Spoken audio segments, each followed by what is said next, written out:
Of course, the black guy plays the hero again.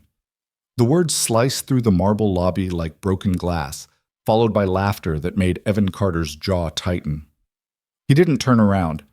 He'd learned long ago that some battles you fought with silence. Instead, he kept his eyes on the girl trembling at his counter, 17, maybe 18, wearing a faded hoodie 2 sizes too big and clutching a wallet that looked like it had been through a war. She was asking for one night, just one. Her voice cracked on the words, and Evan recognized that particular kind of desperation because he'd worn it himself once, standing in lobbies just like this one, holding his infant daughter and praying someone would bend the rules. He was about to make a choice that would destroy his life or save it. He just didn't know which yet. If you're watching from anywhere in the world, I invite you to follow this story to the very end. Drop a comment with your city so I can see how far this journey travels. Now let me take you back to where it all began. The Grandview Hotel didn't look like the kind of place where lives changed. It looked like money, the old kind, the kind that didn't apologize for existing. Crystal chandeliers hung from ceilings so high they made you feel small on purpose. Marble floors reflected everything back at you in perfect detail, which meant you couldn't hide what you were. Rich guests saw elegance. Evan Carter saw a building that had watched him scrub its floors for 3 years before they'd finally let him touch the front desk. He'd been working the night shift for 6 months now, 11 p.m. to 7 a.m., 5 nights a week, while his daughter Mia slept at his mother's apartment across town. The pay was better than housekeeping, but not by much. Enough to cover rent, groceries, and the slow, grinding machine of single parenthood. Not enough for mistakes. Evan, you covering the desk solo tonight? Marcus, the night security guard, stopped by the counter with 2 coffees, sliding one across the polished wood. Jenkins called in sick again. Evan accepted the cup gratefully. 3rd time this month. Man's got a medical condition called doesn't want to work. Marcus grinned, but it faded quickly. You good, though? You look tired. I'm always tired. Evan took a sip. The coffee was terrible, but it was hot. Mia had a fever yesterday. Kept her home from daycare. Mom watched her, but she's getting too old for all-day babysitting. She's what, 4 now? 5 next month. Evan's chest tightened the way it always did when he thought about time passing. Growing too fast. They do that. Marcus checked his watch. Listen, I got to do rounds. You need anything, radio me. Will do. The lobby settled into the particular quiet of late night in expensive places. Soft piano music played from hidden speakers. The fountain in the center of the room made gentle sounds that probably cost someone a fortune to engineer. A couple in evening wear glided past, leaving a trail of perfume and presumption. They didn't look at Evan. Most guests didn't. He pulled out his phone and checked the photo he'd taken that morning. Mia at the kitchen table, eating cereal with intense concentration, her hair standing up in every direction. She looked like her mother. Same eyes, same stubborn set to her jaw. Jessica had been gone 3 years now, back to Atlanta with a man who could offer her things Evan never could.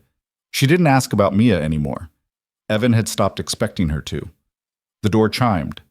Evan looked up and felt something shift in his chest. The girl who walked in looked wrong for the Grandview, not in a judgmental way, but in a factual one. She wore a gray hoodie that had been washed so many times it was more of a suggestion than a garment. Jeans with frayed hems, sneakers held together with what looked like determination and duct tape. She moved like someone trying not to be noticed, which only made her more visible in a lobby designed for people who wanted to be seen. She approached the desk slowly, eyes darting around like she was calculating escape routes. Hi. Her voice was barely above a whisper. Do you have any rooms available? We do. Evan kept his tone gentle. Just you tonight? Yes, just me. For one night. Up close, she looked even younger. Maybe 17, maybe not even that. Her hands shook slightly as she opened her wallet, and Evan saw the problem immediately. She had cash, but not enough. Not nearly enough for the Grandview's rates. Our standard rooms start at $200 a night, Evan said carefully, plus a $50 deposit. The girl's face went pale. I have 180. I'm sorry, we require... Please. The word came out sharp, desperate. I just need one night. I can pay the room rate. I just don't have the deposit. Evan glanced around the lobby. It was late enough that management was gone, but early enough that other staff were still moving through. He could see Bradford, one of the bellhops, watching from across the room with barely concealed amusement. Bradford had made it clear from day one that he thought Evan's promotion was diversity bullshit. The man found joy in watching Evan navigate difficult situations. "Let me see what I can do," Evan said quietly. "Wait here." He stepped away from the desk and pulled up the reservation system, knowing exactly what it would say. Policy was policy. No exceptions to the deposit requirement, no manager on duty to authorize variations. He could feel Bradford's eyes on his back. The girl was crying now. Not obviously, she was trying to hide it, but Evan could see her shoulders shaking, could see her wiping at her eyes with the sleeve of that worn hoodie. He thought about Mia, about the time he'd been evicted from their apartment because he was 2 weeks late on rent, about standing in a hotel lobby not unlike this one, asking for mercy, getting rules instead. "Hey, maybe try the Motel 6 down on 5th, Bradford called out, his voice carrying across the marble expanse. "More your speed, right?" The girl flinched. "Bradford." Evan's voice came out harder than he intended. "Mind your business." "I'm just trying to help, man. She's clearly in the wrong place." "I said mind your business." Bradford laughed and walked away, muttering something Evan chose not to hear. The girl looked at Evan with eyes that had seen too much already. "I'm sorry, I shouldn't have come here. Everywhere else was full, and I didn't know where else to go." "What's your name?" Evan asked. "Lena." "Lena, I'm Evan." He made a decision that felt both inevitable and insane. "How much do you have exactly?" 180, like I said. "Okay, the room is 200 for the night. The deposit is 50. That's 250 total." "I know. I'm sorry." Fresh tears spilled over. "I'll go. I'm sorry I wasted your time." "Hold on." Evan reached for his own wallet, pulled out $70, money he'd set aside for Mia's birthday present next month, and placed it on the counter. His hand hovered over it for just a second, his brain screaming that this was stupid, that he couldn't afford this, that he had his own daughter to think about. But he'd been that girl once. Different circumstances, same desperation. "Here's what we're going to do," he said quietly. "You're going to give me your 180. I'm going to add this 70. That covers your room and deposit. You get a safe place to sleep tonight." Lena stared at the money like it might disappear. "I can't." "You can't." "I can, and I am. Take it before I change my mind." "But why?" "Because someone helped me once when they didn't have to." Evan began processing the registration. "And because you look like you need it. I'll pay you back." "I swear I'll—" "Don't worry about it. Just be safe, okay?" She nodded, still crying, but differently now. "Thank you. Thank you so much." Evan handed her the key card to room 412. "Breakfast is from 6 to 10 in the morning. Checkout is 11. Lena took the key with trembling hands. "I don't know what to say." "You don't have to say anything. Go get some rest." She walked toward the elevators, glancing back twice like she couldn't believe what had just happened. Evan watched her go and felt the weight of what he'd done settling into his bones. $70. That was groceries for a week. That was Mia's birthday present. That was the cushion between okay and not okay. "Well, well," the voice came from behind him, dripping with mockery. "The hero strikes again." Evan turned to find not just Bradford, but 2 other night staff members, Sarah from housekeeping and David, another front desk clerk who usually worked mornings but had stayed late to finish reports. "You really just gave that homeless girl $70? Sarah's tone carried disbelief that bordered on contempt. "Are you serious?" "She needed a room." Evan kept his voice level. "So do a lot of people. Doesn't mean we bankroll them." David leaned against the desk. "You know Morrison's going to hear about this, right? You broke like 3 policies just now." Morrison was the general manager, a man who loved rules more than people and had made it abundantly clear that Evan was on probation, still proving himself worthy of the front desk position. "I used my own money for the deposit," Evan said. "I didn't comp anything." "You processed a guest with insufficient funds." David ticked items off on his fingers. "You accepted cash from your personal wallet in lieu of proper payment. You created an unauthorized payment arrangement. Want me to keep going? Bradford laughed. Of course the black guy plays the hero again. You people always gotta prove something, don't you? The lobby went very quiet. Evan felt heat rise up his neck, felt his hands clench into fists at his sides. 3 years at the Grandview. 3 years of comments like that, delivered with smiles, wrapped in jokes, always with plausible deniability. 3 years of being twice as good for half the recognition.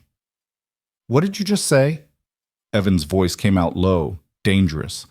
Bradford held up his hands in mock surrender. Hey man, relax. It's just a joke. Don't be so sensitive. Bradford. Sarah shot him a warning look, but she was smiling. They were all smiling except Evan. I'm just saying, Bradford continued, you've been here 6 months in this position, and you're still trying to save the world one broke guest at a time. It's noble. It's also stupid. She's a kid, Evan said. She needed help. She's not your problem. Maybe not. But she's somebody's daughter, just like Mia is mine. David shook his head. And when Morrison fires you for this stunt, who's going to take care of Mia then? You thought about that? Evan had. He'd thought about it the second his hand touched his wallet. But he'd also thought about his daughter learning that her father was the kind of man who turned away from people who needed help. He'd thought about the lesson that would teach her about the world and her place in it. I'll deal with Morrison if he asks, Evan said. Right now, I've got work to do. Your funeral. Bradford walked away, still chuckling. Sarah and David exchanged glances. For what it's worth, Sarah said, I hope she's worth losing your job over. They left him alone at the desk. Evan's phone buzzed, a text from his mother. Mia's asleep. She asked about you, told her you're working hard so she can have a good life. Don't stay up too late, baby. He looked at the message for a long time, then put the phone away and went back to work. The rest of the shift passed in tense silence. Evan processed late arrivals, handled 2 noise complaints, and fixed a problem with a guest's wake-up call. Normal work. The kind that didn't involve breaking rules or risking everything for a stranger. At 6 a.m., Bradford came by the desk one more time. By the way, I texted Morrison, told him what happened, figured he should know. Evan's stomach dropped. You what? Come on, man. You broke policy. That's his business. Bradford smiled without warmth. He wants to see you in his office at 9. Better get some coffee. I'm off at 7. Not anymore. Bradford walked away whistling. Evan stood at the desk, feeling the walls close in. Morrison would fire him. He knew it with the same certainty he knew the sun would rise. The man had been looking for a reason since the day Evan was promoted over the manager's nephew. This would be enough. At 7, his replacement arrived, a cheerful morning person named Kelly, who took one look at Evan's face and asked if he was okay. Long night, Evan said. Well, it's over now. Go home and sleep. Can't. Morrison wants to see me at 9. Kelly's expression shifted. Oh, I'm sorry. Yeah, me too. Evan spent the next 2 hours in the employee break room, drinking terrible coffee and running through scenarios in his head. None of them ended well. He thought about calling his mother, but what would he say? That he'd given away $70 they couldn't afford to a girl who might not even be in trouble?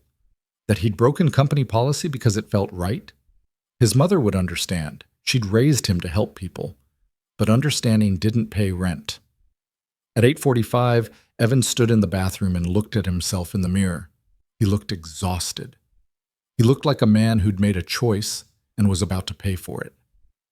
You did the right thing, he told his reflection. It didn't help. Morrison's office was on the 2nd floor down a hallway lined with photos of the hotel's history. Important people shaking hands with other important people. Evan had never appeared in any of those photos. He doubted he ever would. He knocked at 8:59. Come in. Morrison sat behind a desk that probably cost more than Evan made in 6 months. He was a thin man in his 50s, with gray hair and a face that had forgotten how to smile. Behind him stood Bradford, David, and Sarah. They'd been invited to witness the execution. Sit down, Mr. Carter. Evan sat. Morrison folded his hands on the desk. I've received some disturbing reports about your conduct last night. I can explain. I'm not interested in explanations. I'm interested in facts. Did you or did you not process a guest who did not have sufficient funds for our deposit requirement? I did, but did you or did you not use your personal funds to make up the difference? Yes, but did you or did you not violate multiple company policies in doing so? Evan's jaw tightened. Yes. Morrison leaned back in his chair. Then we're done here. You're terminated, effective immediately. Security will escort you out. The room spun. Evan gripped the arms of his chair. Mr. Morrison, please, I have a daughter. I need this job. You should have thought about that before you decided to play social worker on company time. I used my own money. You created liability for this hotel. What if that girl is part of a scam? What if she comes back with a lawsuit claiming we violated her rights by accepting personal funds? What if she's an undercover investigator testing our compliance? Morrison's voice rose. You opened us up to risk because you wanted to feel good about yourself. She's a kid who needed help. She's not our responsibility. You're no longer our employee. Morrison stood. Bradford, please escort Mr. Carter to collect his belongings. Bradford stepped forward with barely concealed glee. Evan stood slowly, feeling numb. This couldn't be happening. Not like this. Not for doing the right thing. Wait! The voice came from the doorway. Everyone turned. Lena stood there. Except she wasn't Lena anymore. She wore a tailored navy suit that probably cost more than Evan's car. Her hair was pulled back professionally. She looked taller, older, completely transformed, and she looked furious. I'm sorry, Morrison said. This is a private meeting. You need to… My name is Alyssa Grant. Her voice carried authority that made Morrison stop mid-sentence. I'm the new CEO and majority shareholder of Grant Hotel Group, which, as of last month, includes the Grandview. The room went silent. Morrison's face drained of color. Ms. Grant, we weren't expecting you until… Clearly. Alyssa walked into the room, and despite her youth, every person there stepped back instinctively. Last night was a test. I wanted to see how your staff treats people when they think no one important is watching. I wanted to see who follows rules and who follows conscience. She turned to Evan. This man saw someone in need and helped them, even though it cost him personally. He showed compassion, judgment, and leadership. Then she turned to Morrison. You just fired him for it. Morrison's mouth opened and closed like a fish. There are policies, liability. There's also basic human decency, which appears to be in short supply here. Alyssa's gaze swept across Bradford, David, and Sarah. I heard every word of what was said in that lobby last night. Every joke, every cruel comment, every racist remark disguised as humor. Bradford went pale. I have recordings, Alyssa continued. Video and audio from the lobby. I've spent the morning reviewing them with our legal team and our HR director, who happens to be my mother. Would you like to know what we found? No one answered. We found a pattern of harassment, discrimination, and hostile work environment violations that would make an excellent legal case. We also found one employee who stood against all of it, who chose compassion over compliance, and who you just tried to fire for being a decent human being. Morrison found his voice. Ms. Grant, I assure you I was simply following protocol. Your protocol is broken. So is your leadership. Alyssa turned to Evan. Mr. Carter, I'd like to offer you a position as Assistant General Manager of the Grandview, effective immediately. 15% raise, full benefits, and a schedule that lets you be home with your daughter when she needs you. Evan couldn't breathe. What? You broke the rules for the right reasons. That's the kind of judgment I need in leadership. That's the kind of integrity this hotel hasn't seen in years. She turned back to Morrison. You're being reassigned to corporate compliance training, 6 months. If you pass, we'll discuss your future. If you don't, you're done. Morrison opened his mouth to protest, thought better of it, and nodded. Alyssa looked at Bradford, Sarah, and David. You 3 are terminated, effective now. HR will be in touch regarding your final paychecks. Security will escort you out. Bradford tried to speak. Ms. Grant, I heard what you were just doing. You're done here. Go. They left, escorted by security guards who appeared as if summoned. The office emptied until only Evan and Alyssa remained. Why? Evan finally managed. Why test us like that? Alyssa's professional mask slipped slightly, showing something younger and more vulnerable underneath. Because I grew up poor. Because I know what it's like to need help and get doors slammed in your face. My grandmother built this company from nothing, and when she died, she left it to me with one instruction: make it mean something again. Make it a place where people matter more than profit. She walked to the window, looking out over the city. Last night, you were the only person in this entire hotel who remembered that guests are human beings. Everyone else saw a problem. You saw a person. Evan's throat tightened. I just did what anyone should do. But they didn't. You did. Alyssa turned back to him. I need people like you in leadership. People who understand that rules exist to protect human dignity, not replace it. Will you take the position? Evan thought about Mia, about his mother, about 3 years of being invisible, of being passed over, of being just good enough to work but not good enough to lead. Yes, he said. I'll take it. Alyssa smiled, a real smile this time, young and genuine. Good. Welcome to management, Mr. Carter. Your shift starts tomorrow at 9 a.m. Take the rest of today off. Spend it with your daughter. She extended her hand. Evan shook it, still trying to process the last 10 minutes. One more thing, Alyssa said. The $70 you gave me last night, I'm putting it in an employee assistance fund we're creating, for staff who need help but are afraid to ask. You'll help me run it. I will? You will, because you understand what it costs to choose compassion. That makes you qualified. Evan walked out of the office in a daze. The lobby looked different in morning light, less imposing, more possible. He pulled out his phone and called his mother. Mama? Yeah, it's me. Listen, can you bring Mia by later? I want to tell her something good. He could hear the smile in his mother's voice. What happened, baby? I think I just got a second chance, and I'm not going to waste it. When his mother brought Mia by that afternoon, Evan scooped his daughter up and held her tight. Daddy, you're squeezing too hard, she giggled. Sorry, baby. I'm just happy to see you. Are you done working now? Can we go to the park? Yeah, sweetheart.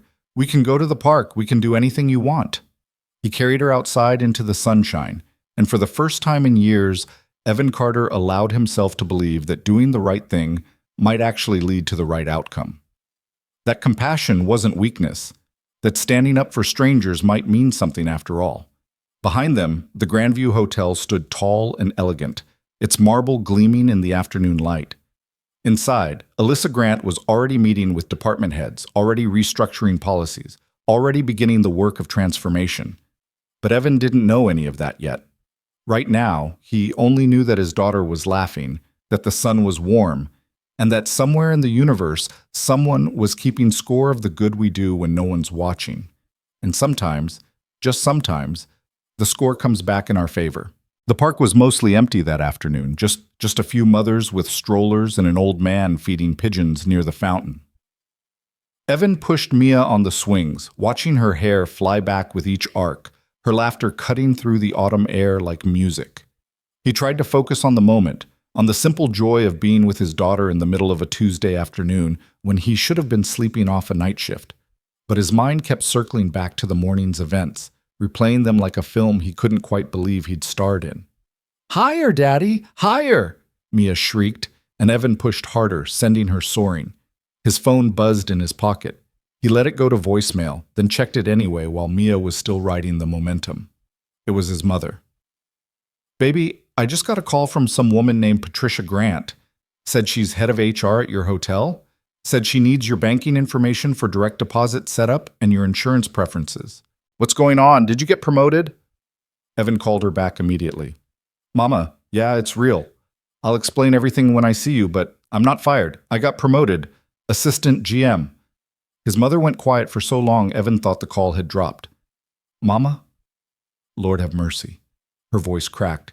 Baby, your daddy would be so proud. Evan's throat tightened.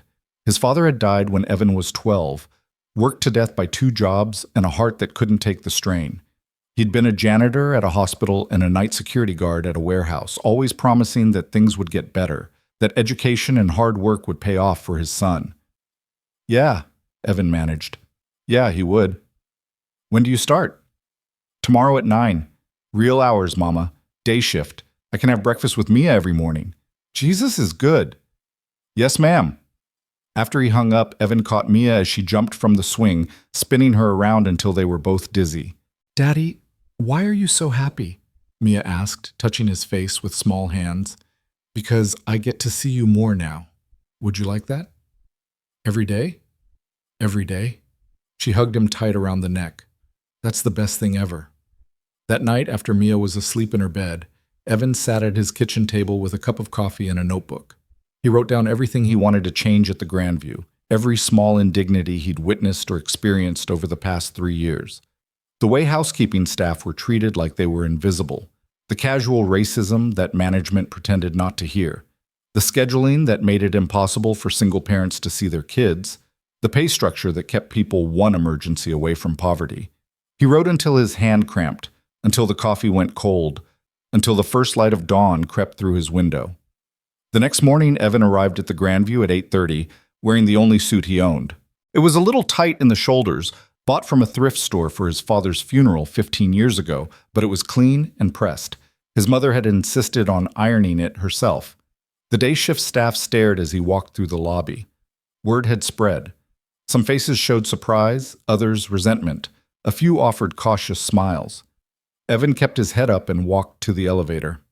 The management offices were on the 3rd floor, a world he'd only glimpsed during his initial interview. Thick carpeting muffled footsteps, original artwork hung on walls. Everything whispered money and power. Patricia Grant sat in a corner office with windows overlooking the city. She looked like an older version of Alyssa. Same sharp eyes, same presence that made you sit up straighter without meaning to. When Evan knocked, she waved him in without looking up from her computer. Mr. Carter, sit. Evan sat. Patricia finished typing, then turned to face him with an expression that revealed nothing. My daughter has excellent instincts about people. I trust her judgment. But I also believe in clear expectations, so let me be direct. You're being promoted to a position you haven't earned through traditional channels. That's going to create resentment. How do you plan to handle it? By doing the job better than anyone expects, Evan said. That's a start, but it's not enough. You're black, you're young, and you were promoted over people who've been here longer. Some of them are going to test you. Some are going to undermine you. How will you respond? Evan met her gaze. I grew up being tested, ma'am. I'm used to having to prove myself twice for half the recognition. What I'm not used to is having backup. If I have that, I'll handle the rest. Patricia's expression softened slightly. You'll have backup. Alyssa is restructuring the entire company culture, starting here. You're part of that. But you need to understand what's at stake. We have 32 hotels across 11 states. If this experiment fails, if you fail, it affects thousands of employees. I understand. I hope you do. She slid a folder across the desk. Your employment contract. Read it carefully. Sign it if you agree. You'll be starting at $65,000 annually, full benefits, 4 weeks vacation. There's also a performance bonus structure tied to employee satisfaction metrics and guest services scores. $65,000. Evan had been making $38,000. He tried not to let his hand shake as he picked up the folder. Patricia watched him. The job comes with weight, Mr. Carter. Long hours. Difficult decisions. You'll be responsible for a staff of 83 people. You'll report directly to Morrison until we find his replacement, which means you'll be doing most of his job while he's in remediation. You'll also be working closely with my daughter on the culture initiative. Can you handle that? Yes, ma'am. Then welcome to management. Alyssa wants you in her office at 9. She's in the penthouse suite. Evan stood. Thank you, Mrs. Grant. I won't let you down. See that you don't. The penthouse suite was on the top floor, accessible only by a private elevator that required a key card. Evan's new credentials got him inside. The doors opened onto a foyer larger than his apartment, all floor-to-ceiling windows and minimalist furniture that probably had Italian names he couldn't pronounce. Alyssa sat at a glass desk, surrounded by monitors and scattered papers. She'd traded yesterday's suit for jeans and a Stanford sweatshirt, looking more like a college student than a CEO. When she saw Evan, she smiled. You look terrified. I am terrified, Evan admitted. Good. Terrified people pay attention. She gestured to a chair. Sit. We have a lot to cover. Evan sat.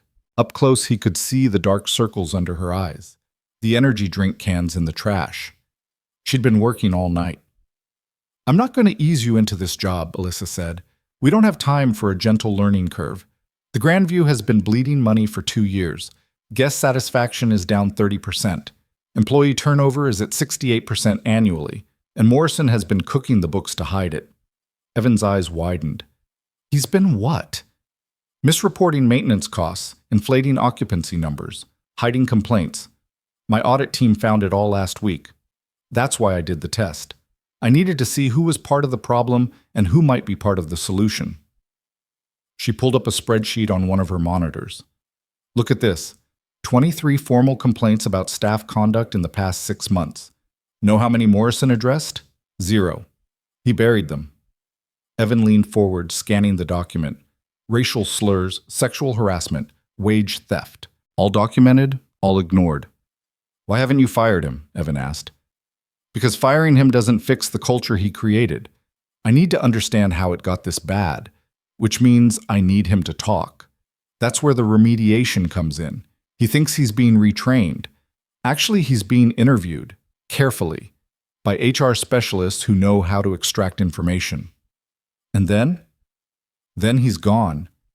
But I need someone ready to step into the GM role, someone who understands what's broken from the ground up. She looked at Evan. That's you. You're going to shadow Morrison for 2 weeks, learn everything about how he runs things. Then you're going to help me tear it down and rebuild it right. Evan's head spun. I don't know if I'm qualified. You're qualified because you give a damn, because you see people, not problems. That's more important than an MBA. Alyssa stood and walked to the windows. My grandmother built this company during a time when women weren't supposed to build anything. She faced discrimination, harassment, every barrier you can imagine. But she never forgot where she came from. She never stopped seeing the housekeepers and janitors as human beings worthy of respect. She turned back to Evan. Then she got old. She delegated to people who only saw profit margins. By the time she died last year, her company had become everything she hated. I inherited it along with her dying wish. Fix it. Make it mean something again. That's a hell of a responsibility, Evan said quietly. Yes, and I can't do it alone. I need people in every hotel who understand what we're trying to build. People who've been on the bottom and remember what it felt like. Evan thought about Bradford's sneering face, about 3 years of being overlooked and underestimated. What happened to the people you fired yesterday? Bradford, Sarah, and David? They're being offered severance in exchange for signing NDAs and attending mandatory anti-discrimination training. If they refuse, we'll release the lobby footage and let them explain their behavior to their next employer. They'll refuse. Probably. But I had to try. Alyssa sat back down. Now, let's talk about your first assignment. I want you to conduct exit interviews with every employee who's left in the past year. Find out why they left. I want real answers, not the sanitized version HR usually gets. That's over 50 people. I know. You have 2 weeks. I'll give you an assistant to help with scheduling and note-taking. Her name is Maya Patel. She's young, brilliant, and she doesn't take crap from anyone. You'll like her. What am I looking for in these interviews? Patterns, red flags, names that keep coming up, places where the system is breaking people. Alyssa's expression hardened. We're going to root out every Morrison in this organization, every Bradford, every person who thinks cruelty is acceptable if it's dressed up as policy. But I need proof. I need documentation. Get me that. Evan nodded slowly. And if I find something really bad, then we fix it, fast and public. I'm not interested in quiet settlements and buried complaints anymore. We're going to be transparent about our failures and our reforms. It's the only way to rebuild trust. A knock interrupted them. A young woman with dark hair and darker eyes stuck her head in. Ms. Grant, the department heads are here for the 9:30 meeting. Thanks, Maya. We'll be right there. Alyssa turned to Evan. Ready to meet your new colleagues? No, Evan said honestly. Perfect. They're not ready to meet you either. Should be interesting. The conference room held 12 people, all older than Evan, all staring at him with varying degrees of suspicion and hostility. He recognized a few faces from his time working the floor: director of housekeeping, head chef, catering manager. People who'd barely acknowledged his existence when he was cleaning rooms. Alyssa sat at the head of the table. Evan took the empty chair to her right, feeling every eye on him. "Good morning," Alyssa began. "I know most of you are wondering what's happening. Let me be clear. The Grandview is changing. The Grant Hotel Group is changing. We're implementing new policies, new training, and new leadership. Some of you are going to love it. Some of you are going to hate it. If you're in the second group, now would be a good time to update your resume." The room went very quiet. Effective immediately, Evan Carter is our new assistant general manager. He'll be overseeing daily operations and implementing our new culture initiative. You'll treat him with the same respect you'd show me or my mother. Any questions? Robert Morrison Jr., the director of food and beverage and nephew of the outgoing GM, raised his hand. "Ms. Grant, with all due respect, Mr. Carter has been in hospitality for 3 years. Most of us have decades of experience. How is this fair?" "Fair?" Alyssa's smile didn't reach her eyes. "Let's talk about fair, Robert. Is it fair that housekeeping staff work 12-hour shifts without proper breaks? Is it fair that your uncle ignored 23 formal complaints? Is it fair that this hotel has fostered a culture where racist jokes are considered acceptable workplace banter?" Robert's face reddened. "Mr. Carter was promoted because he demonstrated leadership and integrity in a situation where most of your colleagues demonstrated neither. If you have a problem with that, my mother's office has exit interview forms." No one spoke. "Good. Now, let's discuss the new employee handbook. You'll each receive a copy today. Read it. There will be a test. Failing means mandatory retraining. Failing twice means termination. Maya, please distribute the materials." Maya moved around the table, placing thick binders in front of each person. Evan opened his and scanned the table of contents: anti-harassment policy, fair scheduling practices, whistleblower protections, living wage commitment. "You'll notice we're implementing a $15 minimum wage across all positions," Alyssa continued. "That's effective next pay period. We're also changing the scheduling system to give people consistent shifts and at least 2 weeks' notice for any changes. That's going to significantly impact our labor costs," said Jennifer Chen, the director of finance. "It will also significantly impact our retention rates, which will save us money in recruitment and training. The math works." "I've done it." "But what if—" "Jennifer, I have a degree in economics from Stanford and an MBA from Harvard. I've run the numbers 6 different ways. This is happening. Your job is to implement it smoothly, not to argue about whether we should do it." Jennifer's mouth snapped shut. Evan watched Alyssa work the room, fielding objections with data and shutting down resistance with calm authority. She was 24 years old and commanding people twice her age. It was mesmerizing and slightly terrifying. After the meeting, Maya caught up with Evan in the hallway. "Mr. Carter, I'm supposed to help you with the exit interviews. When do you want to start?" Evan looked at her. She couldn't be more than 22, fresh-faced and eager. "You can call me Evan, and we should probably start today. Can you pull the contact information for everyone who left in the past year?" "Already done. I emailed you the list this morning, along with their last known phone numbers and addresses. I also created a questionnaire template based on industry best practices for exit interviews." "You did all that this morning?" "I got the assignment at 6 a.m. I've been working on it for 3 hours." Evan shook his head in amazement. "Okay then, let's start calling people. Conference room B? Perfect. I'll grab my laptop and meet you there in 5. The rest of the day blurred into a series of phone calls. Some former employees hung up immediately. Others were suspicious, wondering if this was a trap. A few agreed to talk, and what they said made Evan's blood run cold. A housekeeper named Maria described being sexually harassed by a guest for 3 days straight.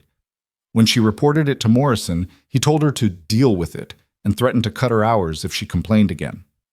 A front desk clerk named James had been written up for attitude problems after questioning why he was scheduled for 7 consecutive closing shifts while his white colleague got all the day shifts. A maintenance worker named Curtis had reported a gas leak in the kitchen 3 times. Each time, Morrison told him it was fine and to stop being dramatic. 2 weeks later, there was a small explosion that burned Curtis's hands. He was fired for unsafe work practices. By the time Evan finished the fifth interview, his hands were shaking. Maya sat across from him, typing notes with methodical precision. "This is worse than I thought," Evan said quietly. "It gets worse. Wait until you hear from the overnight housekeeping staff."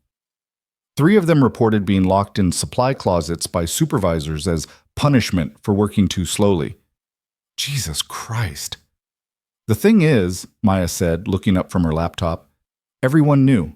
The whole building knew what was happening. But Morrison was connected. His family owned shares in the hotel group, or they did until Ms. Grant bought them out last month. Nobody wanted to cross him. And now he's being retrained. Now he's being documented. Ms. Grant is building a case, not just against him personally, but against the entire system that let this happen. She's going to take it public." Evan stared at her. "Public how?" "Press conference, congressional testimony. Whatever it takes to make sure this never happens again at any Grant property." Maya closed her laptop. "She's serious about this, Evan. About burning it all down and starting over. Are you?" It was a fair question. Evan thought about his daughter, about the stability this job offered. He thought about how easy it would be to just maintain the status quo, to take the promotion and keep his head down. Then he thought about Maria, harassed and dismissed, about Curtis, injured and blamed, about all the people who'd been chewed up by a system that valued profit over humanity. "Yeah," Evan said. "I'm serious." Maya smiled. "Good. Because tomorrow we're interviewing the people Morrison fired for cause. Ms. Grant thinks most of them were terminated for speaking up. If we can prove it, we can offer them their jobs back with back pay." "How many people are we talking about?" 17 over the past 2 years. Evan rubbed his face. "This is going to take more than 2 weeks." "Probably, but it's going to be worth it. You know what Ms. Grant told me when she hired me? She said that fixing broken systems is the only work that actually matters. Everything else is just maintenance." That night, Evan got home after 10 p.m. His mother had stayed late with Mia, feeding her dinner and helping with homework. She took one look at Evan's face and hugged him. "Hard day?" "You have no idea, Mama." After his mother left, Evan checked on Mia. She was asleep, clutching her favorite stuffed elephant. He sat on the edge of her bed, watching her breathe. "I'm doing this for you," he whispered, "so you grow up in a world that's a little bit better, so you never have to take abuse just to keep a job, so you know your daddy was brave when it mattered." Mia stirred but didn't wake. Evan kissed her forehead and went to his own room. His phone buzzed. A text from Alyssa. "Great work today. The exit interview data is devastating. Exactly what we need. Keep going. You're doing important work." Evan lay in bed, staring at the ceiling, feeling the weight of responsibility settling over him like a blanket. He'd gone from night desk clerk to assistant GM in 48 hours. He'd uncovered systematic abuse and corruption. He'd become part of something bigger than himself. Tomorrow he'd interview 17 more people. He'd document more failures, more cruelty, more evidence of a system that had lost its humanity. And then he'd help Alyssa Grant tear that system apart and build something better in its place. But tonight, he was just a tired father in a small apartment, hoping desperately that he was strong enough for what was coming. Outside, the city hummed with late-night traffic. Somewhere across town, the Grandview Hotel stood gleaming against the night sky, full of guests who had no idea that the ground beneath them was shifting, that change was coming whether they were ready for it or not. Evan woke at 5 a.m. to his phone vibrating across the nightstand. For a disoriented moment, he thought he'd overslept for the night shift before remembering that his life had completely changed. He grabbed the phone and saw Maya's name on the screen. "It's 5 in the morning," he answered, voice rough with sleep. "I know. I'm sorry. But you need to see this." Maya's voice was tight with something that might have been anger or fear or both. "Check your email, the one I sent 10 minutes ago." Evan sat up, turning on the lamp. Mia stirred in the room next door but didn't wake. He opened his laptop and found Maya's email. The subject line read, "Urgent, Morrison's retaliation list." The attachment was a spreadsheet. Evan opened it and felt his stomach drop. 63 names. Dates. Offenses listed as things like attitude problem, insubordination, poor performance. But next to each official reason was a handwritten note, scanned from what looked like Morrison's personal files. The real reasons. Maria Lopez complained about guest harassment, making hotel look bad. Curtis Washington reported maintenance issues trying to inflate costs. James Chen questioned scheduling fairness, creating division among staff. The list went on. Every person who'd been fired, demoted, or had their hours cut in the past 2 years. Every person who'd spoken up about something wrong, all documented in Morrison's own handwriting. "Where did you get this?" Evan asked. It recovered it from Morrison's computer during the audit. He thought he deleted it, but nothing really deletes. Ms. Grant just authorized me to share it with you. She wants you to look at it before your 8 o'clock meeting. What 8 o'clock meeting? The one she scheduled 20 minutes ago. You, her mother, and the company's legal team. Morrison kept records, Evan. He documented his own corruption because he thought he was untouchable. Evan scrolled through the list, his anger building with each entry. This is going to destroy him. That's the idea. Ms. Grant is moving up the timeline. She wants to announce the reforms and the personnel changes by end of week, which means we need to finish the exit interviews today and tomorrow. Maya, that's impossible. We have 12 more people to contact, and I know it's impossible. We're doing it anyway. I'll handle the scheduling. You focus on the interviews. Can you be here by 7? Evan looked at his daughter's bedroom door. He'd promised Mia they'd have breakfast together every morning. He'd promised his new life would be different. "I'll be there," he said, hating himself a little. "Good. Bring coffee. This is going to be a very long day." By 6:30, Evan had dropped Mia at his mother's apartment with apologies and promises. His mother had just looked at him with knowing eyes and told him to do what he needed to do, that Mia would understand. But Mia had cried when he left, asking why he had to go to work so early when he'd said things would be different now. The guilt sat in Evan's chest like a stone as he drove to the Grandview. Maya was already in Conference Room B, surrounded by coffee cups and energy drink cans.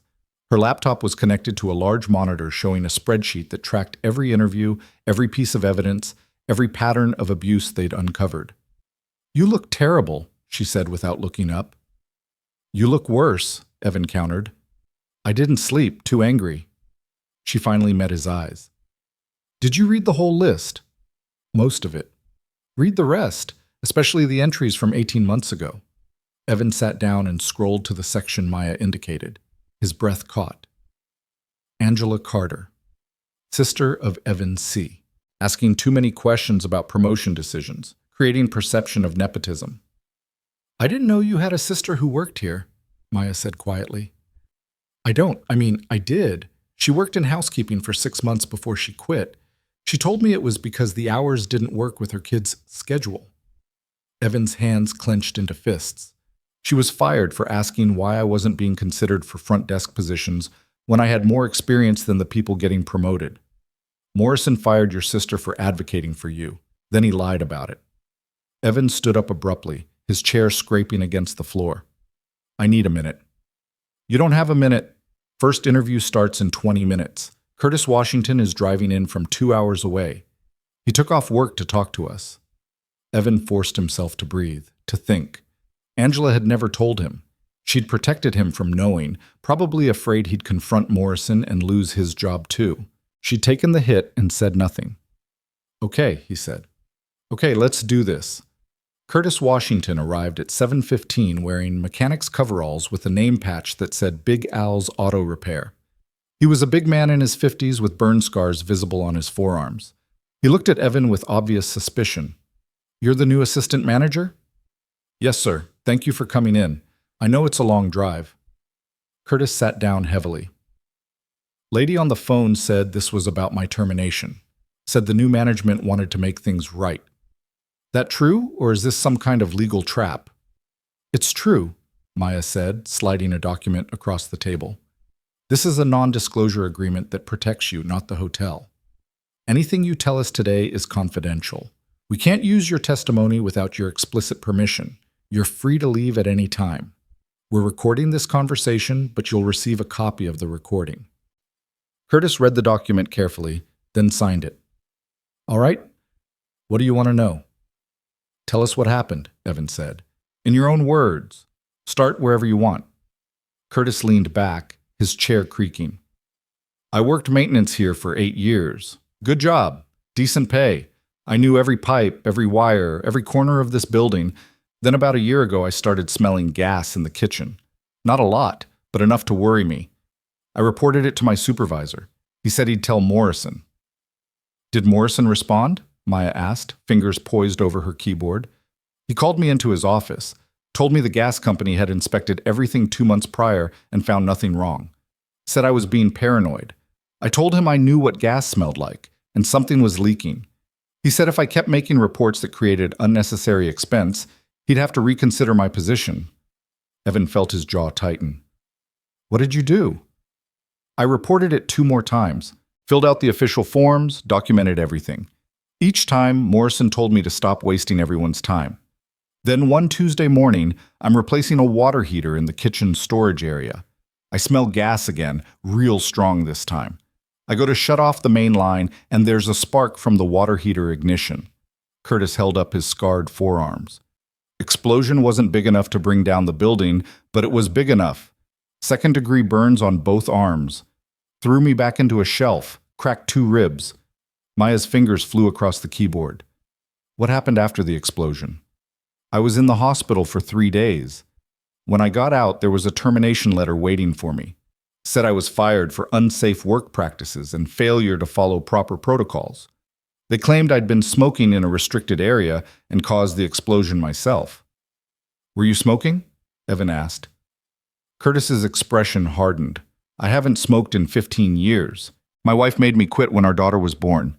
But Morrison's report said they found cigarette butts near the explosion site. Funny thing is, I took pictures of the area before I started working that day. Company policy for maintenance, document the workspace before and after. My pictures don't show any cigarette butts. Do you still have those pictures? Maya asked. Email them to you right now if you give me an address. Maya wrote it down. Curtis pulled out his phone and started tapping. Within seconds, Maya's laptop chimed. Got them, she said, opening the files. Evan moved to look over her shoulder. The images showed a clean workspace, no cigarettes, no debris, just maintenance equipment and the old water heater. The gas leak was real, Curtis continued. Fire inspector confirmed it after the explosion.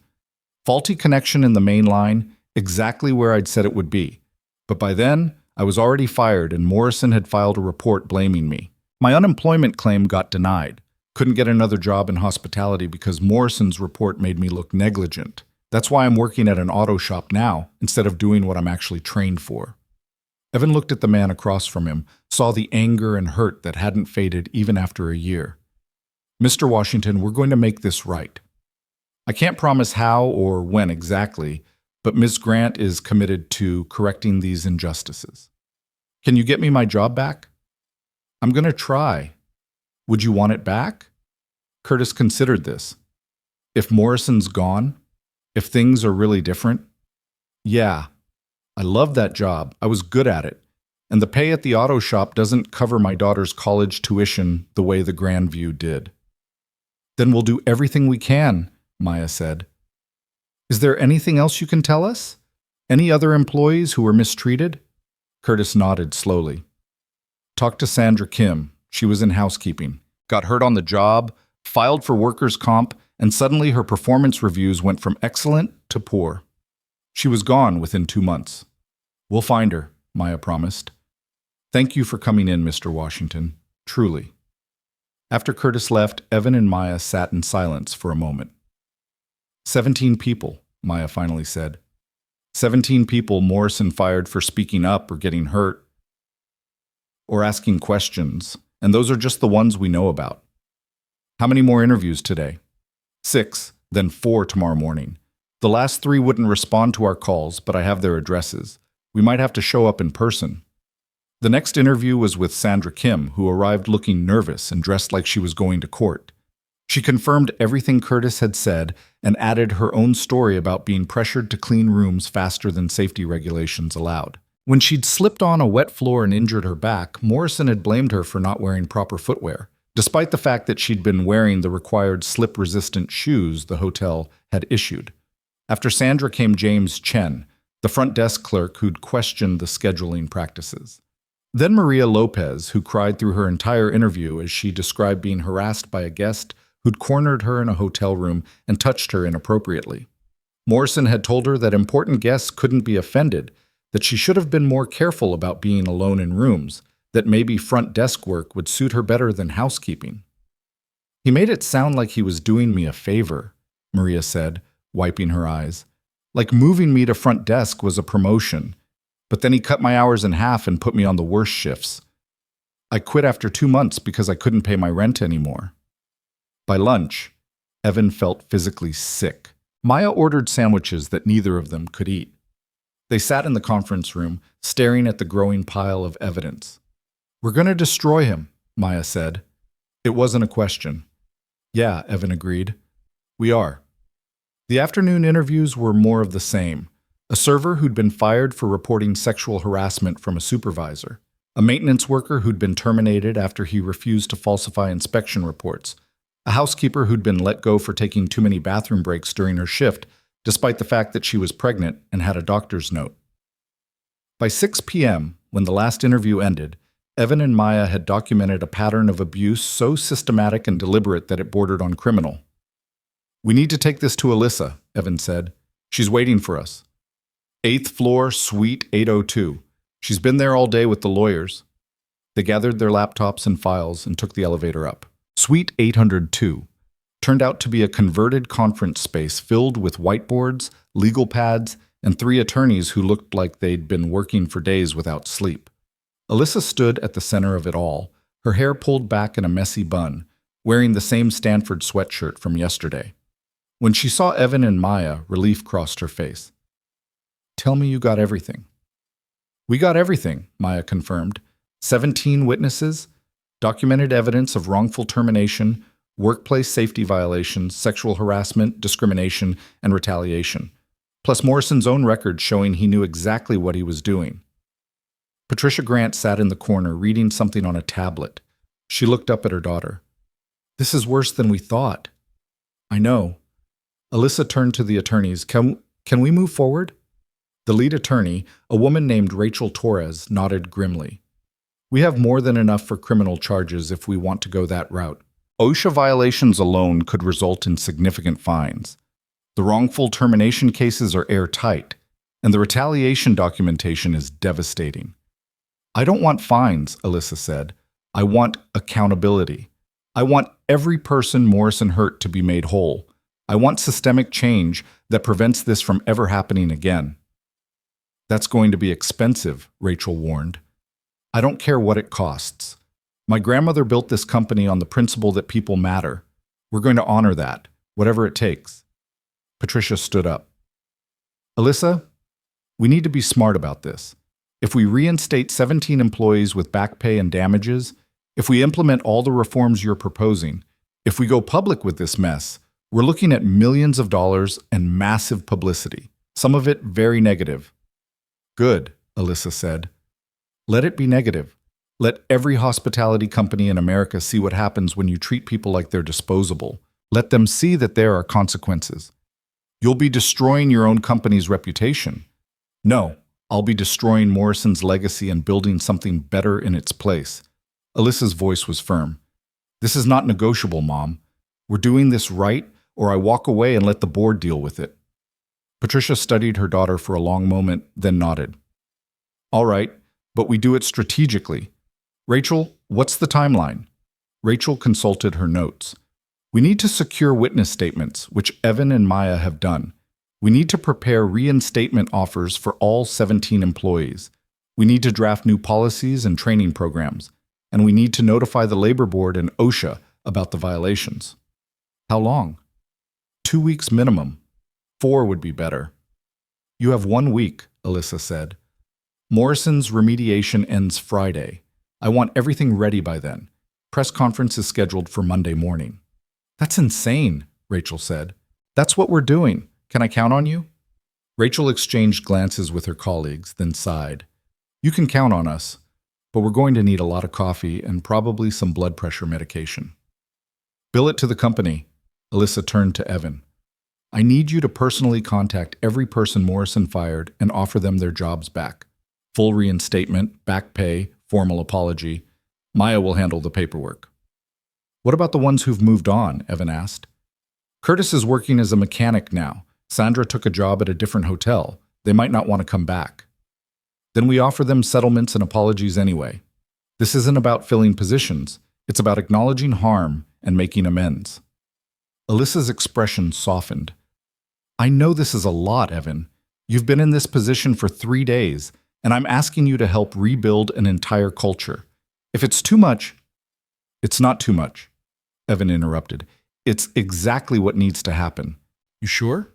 Because once we start this, there's no going back. People are going to push back hard. Some employees will resist the changes. Some guests will complain. Morrison's family will probably sue us. It's going to get ugly. Evan thought about Maria crying as she described being harassed, about Curtis showing him burn scars from an explosion that could have been prevented, about his sister Angela, fired for defending him, never saying a word. I'm sure, he said. Good. Then let's change everything. The rest of the week became a blur of phone calls, meetings, and late nights. Evan contacted all 17 fired employees personally, offering reinstatement and compensation. Some cried. Some were suspicious. 2 told him to go to hell. But most agreed to meet with him to discuss the details. Curtis Washington accepted his old position back, along with a formal apology and 18 months of back pay. Sandra Kim declined the job offer but accepted a settlement that covered her medical bills from her injury. Maria Lopez agreed to return to the front desk with a significant raise and guaranteed safe scheduling. Meanwhile, Maya coordinated with HR to draft new employee handbooks, schedule mandatory training sessions, and prepare for the public announcement. The entire building buzzed with rumors. People knew something big was coming, but nobody knew exactly what. Morrison himself seemed oblivious, going through his remediation training with visible resentment but no apparent awareness that his entire world was about to collapse. On Thursday afternoon, Evan was called to Patricia Grant's office, along with Alyssa and the legal team. We have a problem, Patricia said without preamble. Morrison's family has gotten wind that something's happening. They've lawyered up. They're threatening to sue for wrongful termination if we fire him without cause. We have cause, Rachel said. Documented cause. They're claiming it's all hearsay and that we're manufacturing evidence to justify nepotism. They're saying Alyssa is promoting her friends and eliminating anyone who questions her authority. Alyssa's jaw tightened. That's absurd. We have Morrison's own records, which his lawyers claim were fabricated or taken out of context. Patricia looked tired. They're preparing to go very public with this. They have connections in media. This could turn into a nightmare. Let it, Alyssa said. We go public first. We release everything, the testimonies, the safety violations, the retaliation documentation. We let people decide who's telling the truth. That's risky, Rachel warned. Very risky. Everything worth doing is risky. Alyssa stood up. Move the press conference to tomorrow, Friday morning, 9 a.m. I want every major news outlet there. I want complete transparency. Evan's phone buzzed. A text from his mother. Mia's asking when you're coming home. She misses you, baby. I know you're working hard, but don't forget what you're working for. He looked at the message and felt the familiar guilt settle over him. He'd barely seen his daughter all week. The breakfast promises had turned into rushed goodbyes. The better life he'd promised felt suspiciously like the old life with a better title. I need to go home, he said abruptly. My daughter needs me. Alyssa looked at him with understanding. Go, be with her. Tomorrow's going to be intense. Get some rest while you can. Evan drove home through evening traffic, his mind racing. Tomorrow, they would expose everything. Tomorrow, the Grandview's dirty secrets would become public knowledge. Tomorrow, lives would change, careers would end, justice would be served. But tonight, he needed to be a father. Mia was already in her pajamas when Evan got home, sitting at the kitchen table with his mother, working on a drawing. When she saw him, her face lit up. Daddy, you're home. Evan scooped her up, holding her tight. I'm home, baby. I'm sorry I've been gone so much. Are you still fixing the broken things at work? Yeah, sweetheart. I'm still fixing them, but they're almost fixed. And then I'll be home more, I promise. His mother kissed his cheek. I'm proud of you, baby. Your daddy would be too. After his mother left, Evan made dinner with Mia, macaroni and cheese, her favorite. They ate together, and she told him about her week at school, about her best friend Emma, about the butterfly they saw on the playground. Normal things, beautiful things, things that reminded Evan why any of this mattered. After dinner, he tucked Mia into bed and read her 3 stories instead of 1. When she finally fell asleep, he sat on the edge of her bed, watching her breathe, feeling the weight of tomorrow pressing down on him. His phone buzzed. Another text from Alyssa. "Thank you for everything you're doing. Tomorrow we make it count." Evan looked at his sleeping daughter, then typed back, "Tomorrow we make it right." He didn't sleep much that night. He kept thinking about all the people who'd been hurt, all the families affected, all the damage one corrupt manager had done over years of unchecked power. He thought about Maria and Curtis and Sandra and his sister Angela. He thought about the culture that had enabled Morrison, the silence that had protected him, the fear that had kept good people from speaking up. And he thought about tomorrow, when all of that would finally end.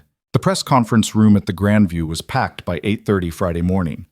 Evan stood against the back wall, watching reporters set up cameras and test microphones. He recognized logos from major news networks, local stations, and what looked like several labor advocacy organizations. Word had gotten out. Whatever Alyssa was about to say, people wanted to hear it. Maya appeared beside him, holding 2 cups of coffee. She handed him one without speaking. Her hands shook slightly. "You okay?" Evan asked. "Terrified," she admitted. "You?" "Same." They watched as Alyssa entered from a side door flanked by her mother and Rachel Torres. Alyssa wore a navy suit that made her look older, more corporate. But her expression carried the same fierce determination Evan had seen that first night when she'd revealed herself. She stepped up to the podium, adjusted the microphone, and waited for the room to quiet. "Good morning. My name is Alyssa Grant, CEO of Grant Hotel Group. Thank you for coming. I'm going to make a statement and then I'll take questions. What I'm about to share is difficult. Some of it is shameful.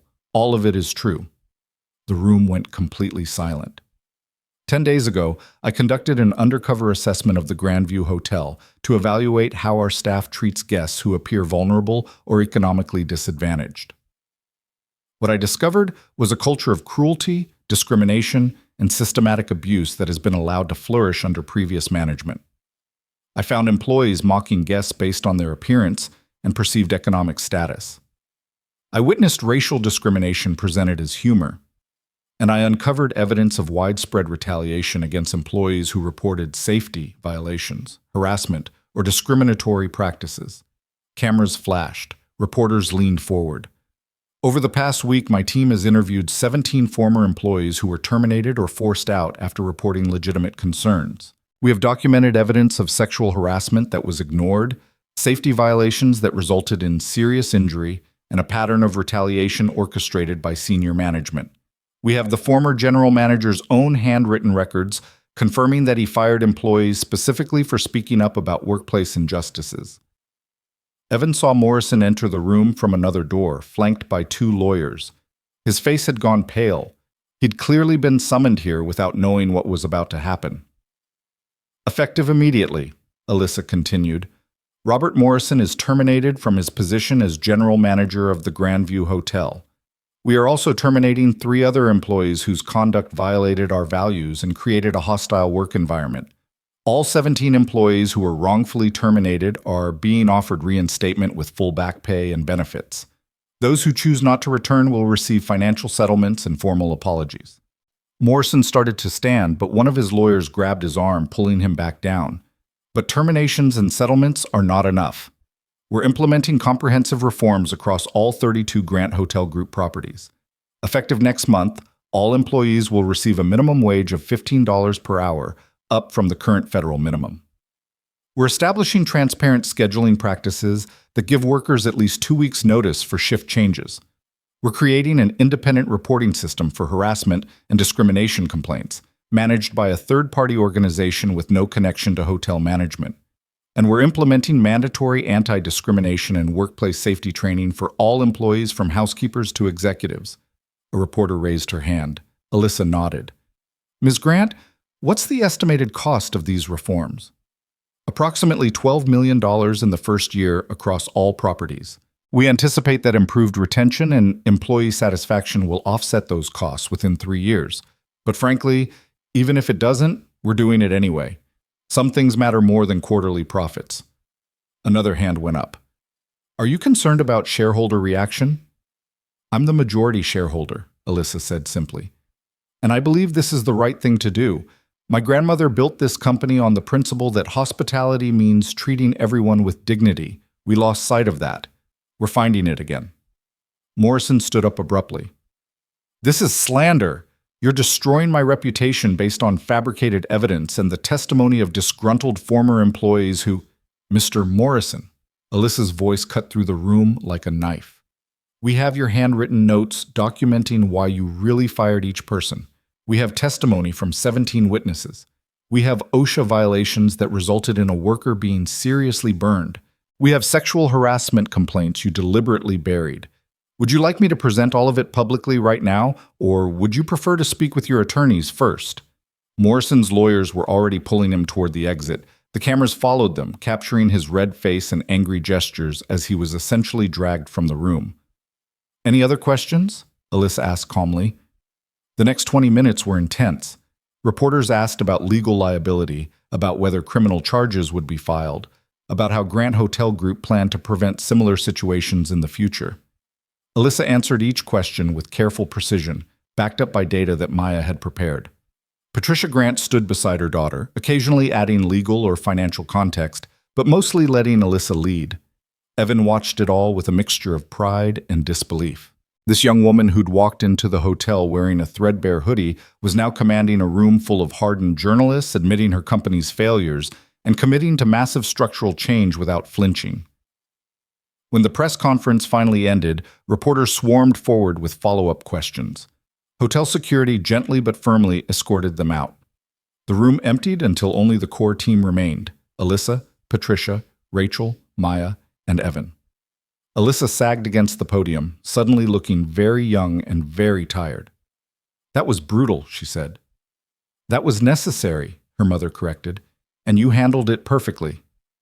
"What happens now?" Evan asked. Rachel checked her phone.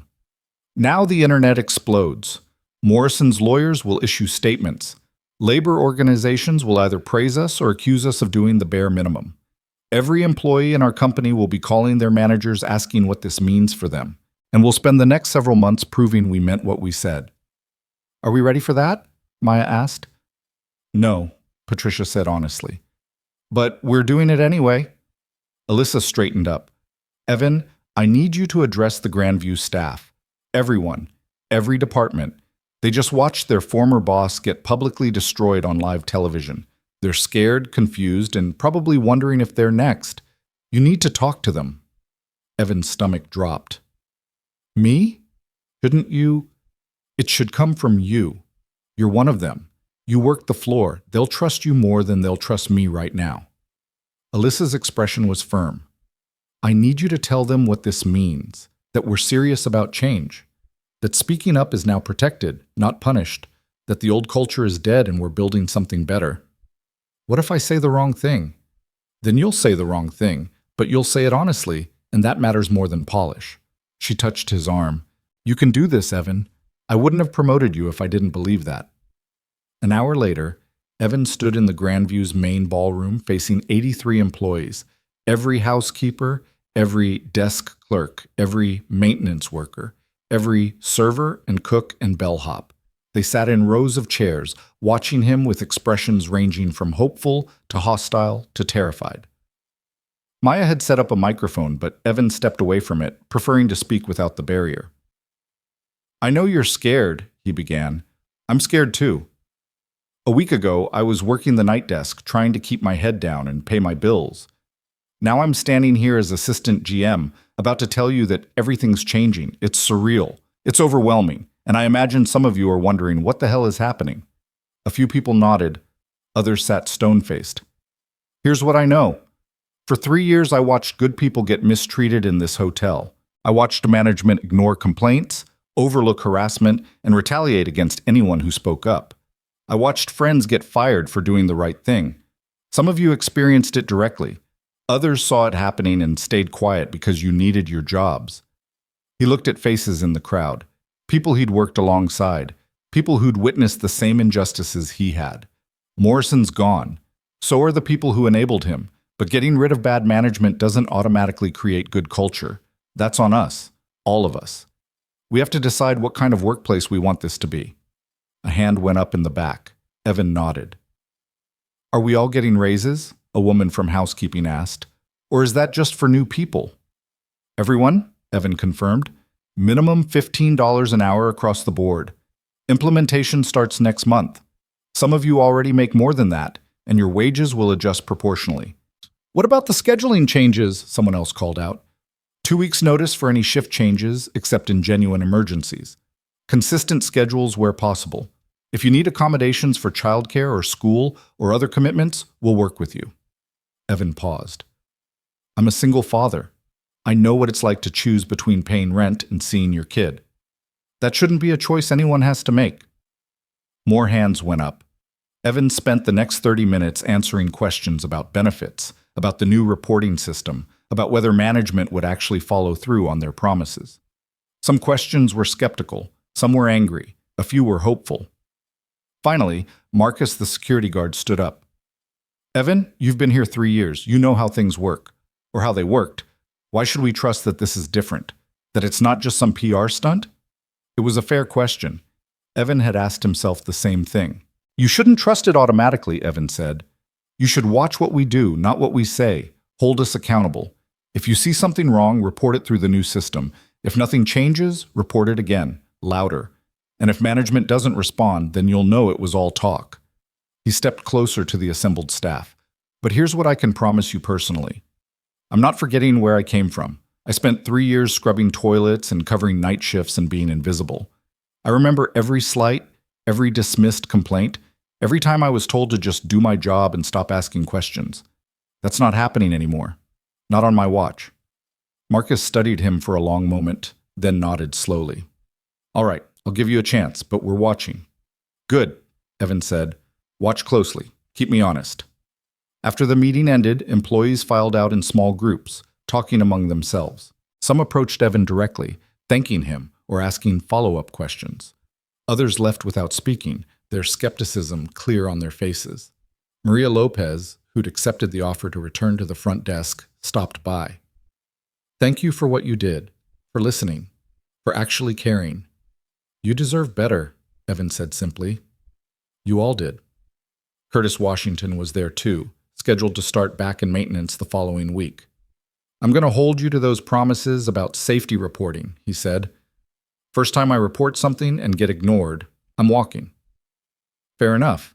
And if that happens, I'll walk with you. Curtis shook his hand. We'll see.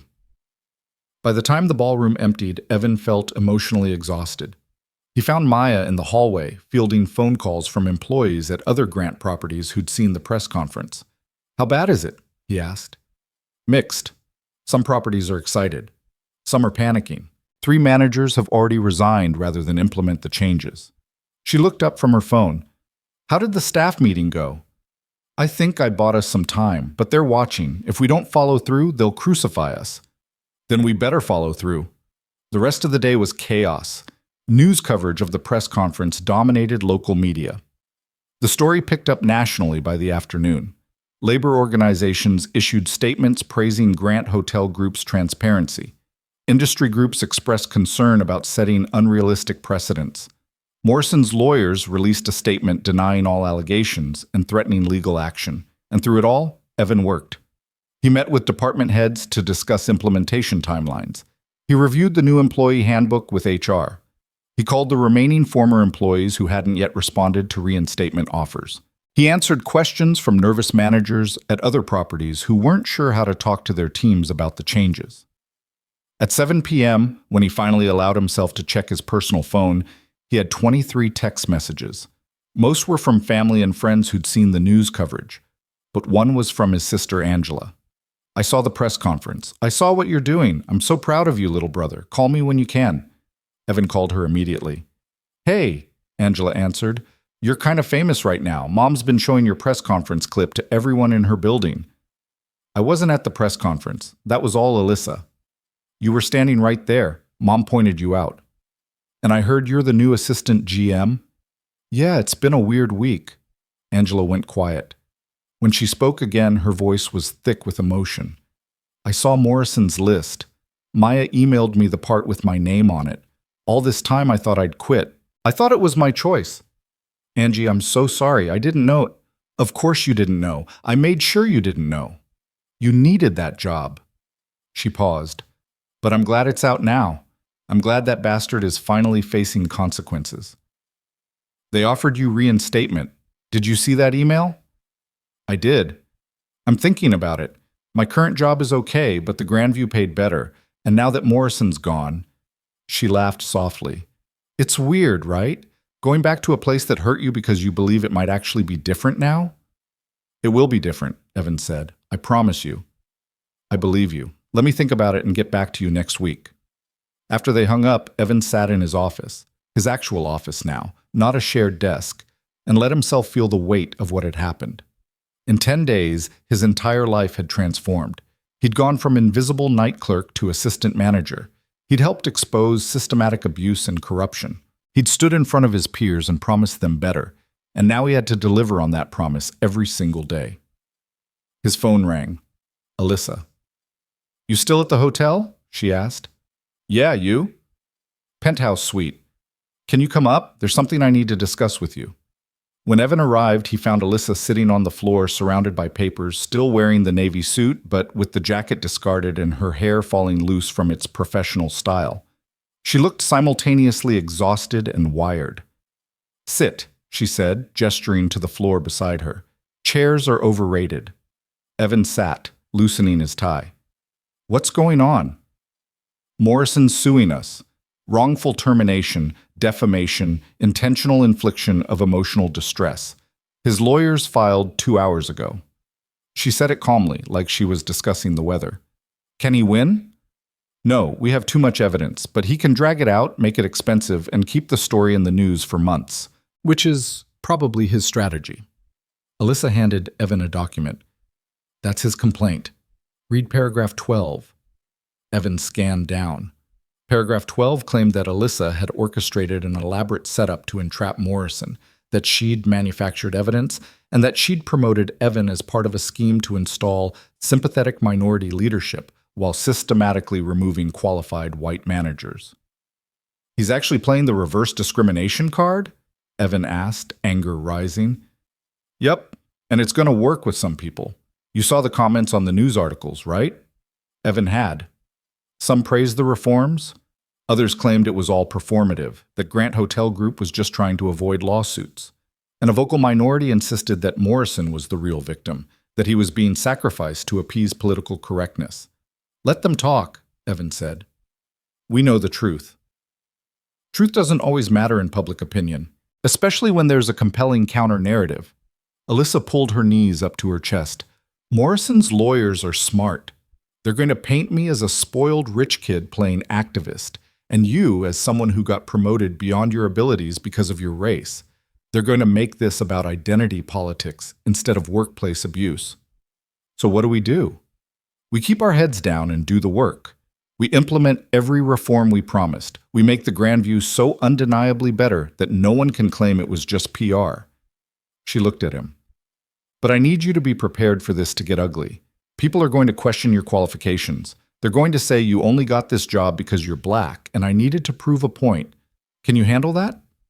Evan thought about 3 years of Bradford's comments, of being overlooked for promotions, of watching less qualified white colleagues advance while he stagnated. I've been handling that my whole life. I know, but it's going to be amplified now, public. Your daughter might hear things at school. That hit harder. Evan hadn't thought about how this might affect Mia. She was only 5, but kids heard things. Parents talked. I'll deal with it, he said, but I need your word that you meant everything you said today. That this isn't going to evaporate the moment Morrison's lawsuit gets expensive or the publicity turns bad. You have my word. Alyssa extended her hand. We're in this together, all the way through. Evan shook it. Her grip was firm, her eyes steady. Good, she said. Because starting Monday, you're officially the acting general manager. Evan stared at her. What? We can't leave the position vacant while we search for Morrison's permanent replacement. You're the most qualified person we have. You know the building, you know the staff, and you actually give a damn about people. Rachel's drafting the paperwork now. Alyssa, I've been in management for a week, and you've accomplished more in that week than Morrison did in 5 years. You've earned this. More importantly, the staff trusts you. They won't trust some outside hire who knows nothing about what they've been through. What about your mother? What does she think? She thinks I'm crazy. She also thinks you're the right choice. Alyssa smiled slightly. My mother doesn't give compliments lightly. Take the promotion, Evan. Fix this place. Show everyone what real leadership looks like. Evan sat back against the couch, his mind racing. Acting GM. Full responsibility for the Grandview's operations. Direct authority over every department. It was terrifying and exhilarating and completely insane.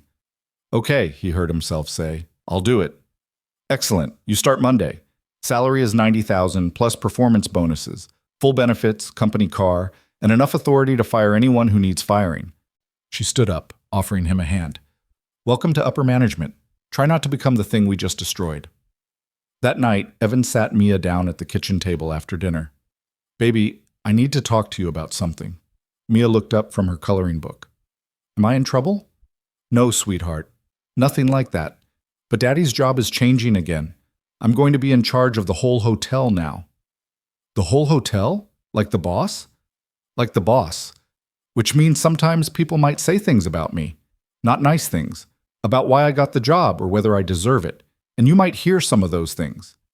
Mia's face scrunched up in confusion. Why would people say not nice things? How do you explain racism to a 5-year-old? How do you tell your daughter that some people will always question her father's accomplishments, will always assume he didn't earn them simply because of the color of his skin? Some people don't think someone who looks like Daddy should have important jobs, Evan said carefully. They think those jobs should go to people who look different. That's stupid, Mia said, with the absolute certainty only a child could muster. Yeah, baby, it is stupid, but it still happens. And I need you to know that if you hear things at school, or if other kids say their parents said things about Daddy, it's not true. I earned this job. I worked hard for it. And I'm going to do it really well. I know you will, Daddy. Mia reached over and patted his hand. You're the best at everything. Evan pulled her into a hug, fighting back tears. I love you so much, you know that? I love you too. Can I have ice cream now? Yeah, you can have ice cream. While Mia ate her dessert, Evan's phone buzzed with a text from Maya. Just saw the lawsuit filing. Morrison's a piece of work. But we've got this. See you Monday, boss. Boss? The word felt strange and heavy and right all at once. Evan looked at his daughter, sticky with chocolate ice cream and completely unworried about the future, and made himself a promise. He would not let Morrison's bitterness poison what they were building. He would not let fear or doubt or public criticism stop the reforms. And he would prove, every single day, that he deserved the trust Alyssa had placed in him. The Grandview Hotel stood outside his window, its lights warm against the night sky. Inside those walls, 83 people were going home to their families, most of them with more hope than they'd had in years. Tomorrow, they'd come back and start building something better together. And Evan would be there to lead them, ready or not. Monday morning arrived with rain that drummed against Evan's bedroom window like impatient fingers. He woke at 5 a.m. without an alarm, his mind already racing through the day ahead. First official day as acting general manager. First real test of whether all the promises and reforms would translate into actual change. He made breakfast for Mia, pancakes shaped like stars because she'd asked for them the night before, and he'd actually had time to deliver. They ate together at the kitchen table while morning cartoons played softly in the background, and for 20 minutes Evan let himself exist in the simple peace of being a father. Nothing else. Just this. You look fancy, Daddy, Mia said, syrup on her chin. Evan glanced down at his new suit, actually new this time, purchased over the weekend with his first advance on the new salary. Navy blue, properly fitted, with a white shirt and a tie his mother had helped him pick out. He looked like someone who belonged in management. He hoped he could live up to the image. I have to look the part now, baby. You look like a superhero, Mia declared, but with a tie instead of a cape. Superheroes wear capes because ties are uncomfortable, Evan said, loosening his slightly. Mia giggled. By 7:30, Evan was walking through the Grandview's lobby.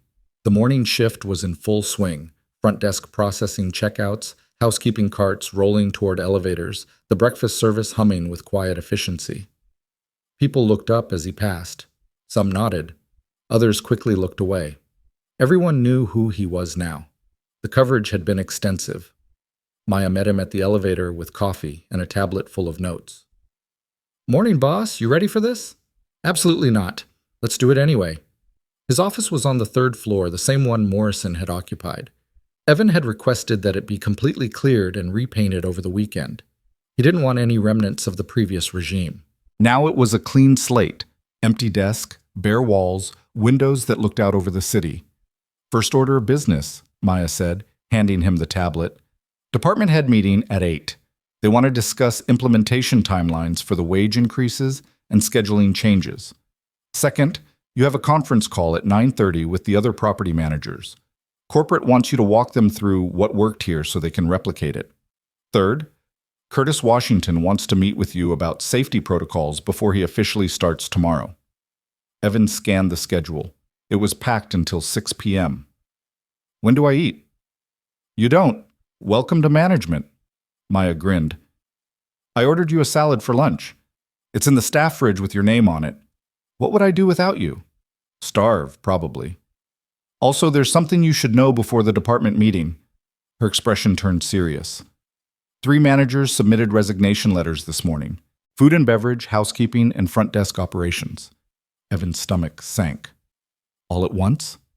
All citing the same reason. They don't agree with the new direction and don't feel they can effectively manage under the new policies.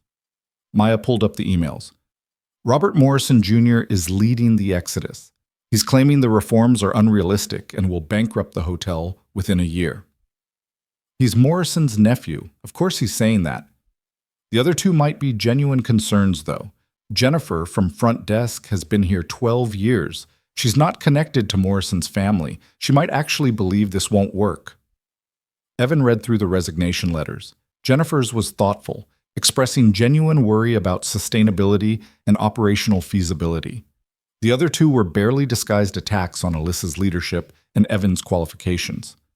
Accept all 3 resignations, Evan said, effective immediately. We'll need to restructure those departments fast, but we can't build a new culture with people who are actively resisting it. You sure? That's a lot of institutional knowledge walking out the door. I'm sure. Schedule meetings with the assistant managers in those departments. We'll promote from within where we can. He looked at Maya. Can you handle front desk operations temporarily while we search for a permanent replacement? Maya's eyes widened. Me? Evan, I'm 22 years old and I've been here for 3 months. And you're brilliant, organized, and people trust you. You helped conduct every exit interview. You know what's broken and how to fix it. You're qualified. The front desk staff are going to mutiny. Some might, most won't, especially if you bring back the people who were pushed out. Evan made a decision that felt reckless and necessary. Offer Maria Lopez the assistant position under you. She knows the operation inside and out, and she's got credibility with the staff. Maya nodded slowly. Okay, I'll talk to her. But if this crashes and burns, it won't. And if it does, we'll fix it together. The 8 o'clock department meeting was tense. Word had already spread about the resignations. The remaining managers sat around the conference table looking worried and defensive. Evan took his seat at the head of the table, Morrison's old seat, and felt the weight of every eye on him. I know you're concerned about the resignations, Evan began without preamble. I know some of you are wondering if this whole thing is going to collapse. Let me be direct. We're going through a transition. It's going to be messy. Some people aren't going to make it through, but we're not backing down on the reforms, and we're not slowing down. With all due respect, said Thomas Chen, Director of Engineering, we just lost 3 department heads. How do we maintain operations with that kind of leadership void? We promote people who've been doing the actual work while those managers took credit for it. We bring back the talent that was pushed out. And we prove that management positions aren't reserved for people with the right last names or the right connections. Evan looked around the table. Anyone else want to resign? Now's the time. I need to know who's committed. Silence. Long and uncomfortable. Finally, Marcus spoke up. He'd been promoted to security director over the weekend, another internal elevation that had raised eyebrows. "I'm in. This place needed to change 5 years ago. I'm glad it's finally happening." "Same," said Elena Rodriguez, the executive chef. "I've been asking for better pay for my kitchen staff since I started. I'm not walking away now that we're actually getting it." One by one, the remaining managers voiced their commitment. Some sounded enthusiastic, others sounded resigned, but nobody else quit. "Good," Evan said. "Then let's talk implementation. Wage increases go into effect next pay period. Maya's distributing the revised pay scales today. Scheduling changes start immediately. 2 weeks' notice for any shifts changes, no exceptions unless it's a genuine emergency. And we're launching the independent reporting system this Friday." He pulled up a presentation on the conference room screen. "This is the new reporting portal. Any employee can file a complaint anonymously through this system. It goes directly to an outside firm that specializes in workplace investigations, not to HR, not to management, to a neutral third party that has no stake in protecting the hotel's reputation." Thomas leaned forward. "What if someone abuses it, files false complaints to get back at a supervisor they don't like? The investigation firm will determine validity. If complaints are proven false, there are consequences. But we're betting that most people want to do their jobs without being harassed or discriminated against. We're betting that transparency helps more than it hurts." "That's a big bet," Thomas muttered. "Yeah," Evan agreed. "It is." The meeting ran 90 minutes. Evan fielded questions, addressed concerns, and made decisions that felt both terrifying and necessary. By the time people filed out, he was exhausted, and it wasn't even 9:30 yet. The conference call with other property managers was harder. These were people who'd been running hotels for decades, and they didn't appreciate being told how to do their jobs by someone who'd been a night clerk 2 weeks ago. Evan could hear the skepticism in their voices, could feel their resistance even through the phone line. "What you're doing at the Grandview is admirable," said Patricia Holbrook, GM of the Chicago property. "But luxury hotels operate on thin margins. Not everyone can afford to give away an extra 25% in labor costs." "It's not giving away," Evan countered. "It's investing. Our turnover rate has already dropped 30% since the announcement. Recruitment costs will go down, training costs will go down. Employee engagement goes up, which means guest satisfaction goes up." "In theory," Patricia said, "but you've been doing this for a week. Call me in 6 months when you have actual data." "Fair enough, but I'm telling you what I've seen firsthand. When you treat people like they matter, they start acting like they matter. That's worth more than any cost-benefit analysis." After the call ended, Alyssa appeared in his doorway. She'd been listening. "That went about as well as expected," she said. "They think I'm naive." "You are naive, so am I. That's what makes us dangerous." She came in and sat across from his desk. "The skeptics will come around when they see it working. Or they won't, and we'll replace them too. How are you holding up?" 3 resignations before 9 a.m. I'm promoting people faster than I can learn their names. And I have a lunch meeting with Curtis Washington about safety protocols that I know nothing about. Evan rubbed his face. "How do you think I'm holding up?" "Like you're doing the job. That's all anyone can ask." Alyssa pulled out her phone. "I need to tell you something. Morrison's lawyers contacted my mother this morning. They want to settle." Evan sat up straight. "Settle how?" "Morrison drops the lawsuit. We give him a severance package and agree not to pursue criminal charges for the OSHA violations. Everyone signs NDAs and moves on." "After everything he did? After all the people he hurt?" "I know, but the lawsuit is going to be expensive and public. It'll drag out for months, maybe years. A settlement lets us move forward without that distraction." "What did your mother say?" She told them no. "We're not settling. We're going to trial if we have to." Alyssa's expression was fierce. "Morrison doesn't get to hurt people for years and then buy his way out of accountability. That's not how this works anymore. His lawyers are going to make this ugly. Let them. We have the truth on our side, and we have 17 people willing to testify about what he did to them." She stood up. "Speaking of which, I need you to prepare victim impact statements from anyone willing to provide them. If this goes to trial, I want the judge to hear directly from the people Morrison hurt." After Alyssa left, Evan sat alone in his office, staring at the empty walls. He thought about Maria and Curtis and Sandra and his sister Angela.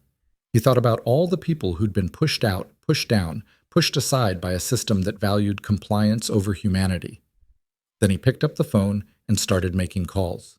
Curtis Washington came to the hotel at 2 p.m., wearing his new maintenance uniform and carrying a thick binder. He sat across from Evan's desk and opened to a tabbed section. "I've been thinking about safety protocols for the past week," Curtis said, "and I've got some ideas. Some of them are going to be expensive." "Tell me."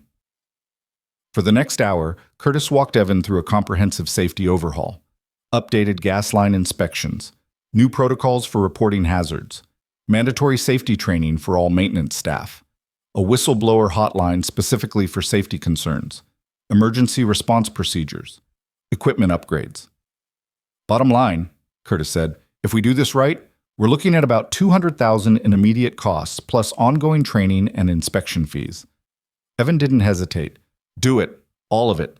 Send me the full proposal by end of week and we'll get it approved." Curtis stared at him. "Just like that?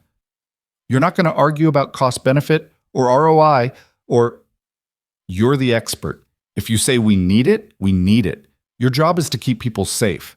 My job is to give you the resources to do that job. So tell me what you need, and I'll make it happen." Curtis sat back, something shifting in his expression.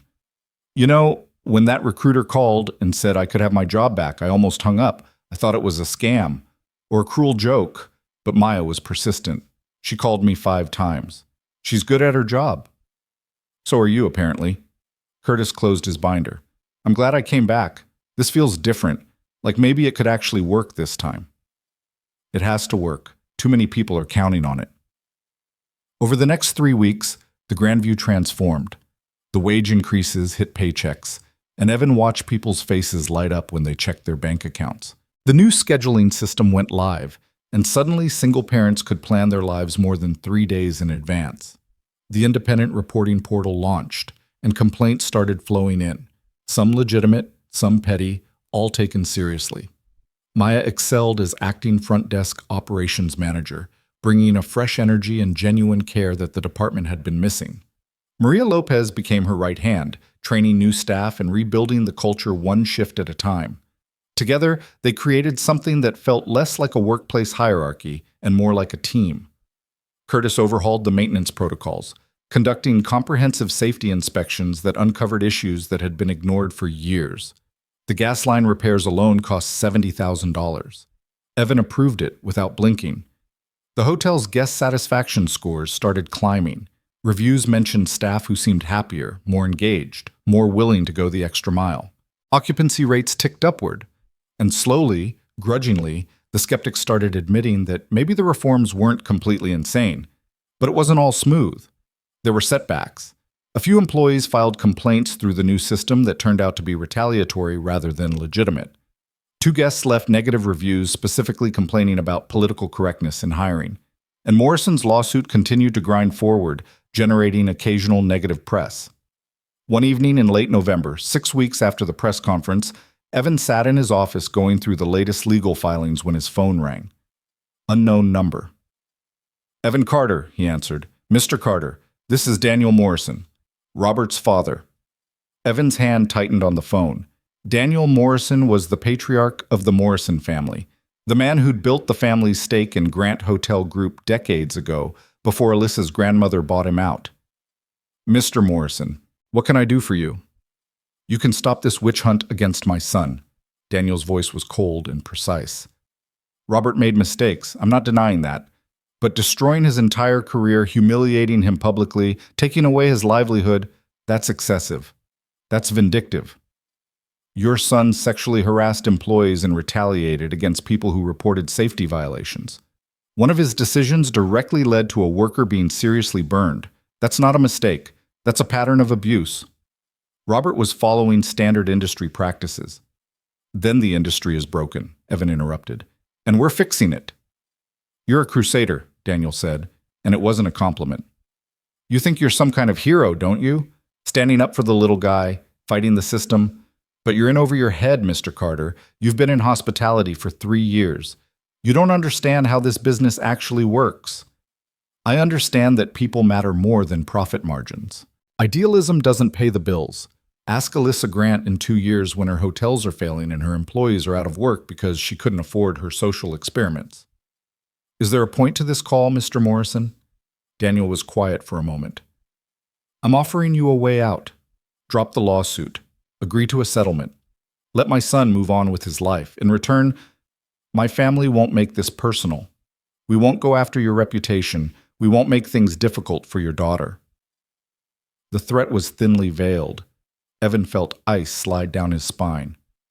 Are you threatening my child? I'm pointing out that public figures face public scrutiny. Your promotion has been controversial. People have questions about your qualifications. Those questions could become very loud and very public, questions that might follow you and your family for years. Evan stood up, anger overriding caution. Let me be absolutely clear, Mr. Morrison. Your son hurt people. He broke laws. He created a toxic culture that damaged dozens of lives. And now he's facing consequences. If you or anyone in your family comes after me or my daughter, I will make it my life's mission to expose every single corrupt practice your family has ever engaged in. Do you understand me? You're making a mistake. This conversation is over. Don't call me again. Evan hung up, his hands shaking. He immediately called Alyssa. Daniel Morrison just threatened my daughter, he said without preamble. What? When? How? Alyssa's voice went sharp with alarm. Evan recounted the conversation. Alyssa listened without interrupting, and when he finished, she was silent for a long moment. I'm calling our lawyers, she finally said. We're documenting this. If the Morrisons want to play dirty, we'll bury them. Alyssa, I have a 5-year-old daughter. If this gets ugly, it won't, I promise you, Evan. We protect our people. That includes you and Mia. I'm arranging security for your apartment building, and I'm having our legal team send the Morrison family a very clear message about what happens if they cross this line. This is insane. This is what happens when you challenge powerful people who've never faced consequences before. They lash out, but they lose, Evan. We make sure they lose. 2 days later, Grant Hotel Group's attorneys filed an amendment to their response in Morrison's lawsuit, including Daniel Morrison's phone call as evidence of witness intimidation and harassment. They also filed a restraining order barring any member of the Morrison family from contacting Evan or approaching his residence.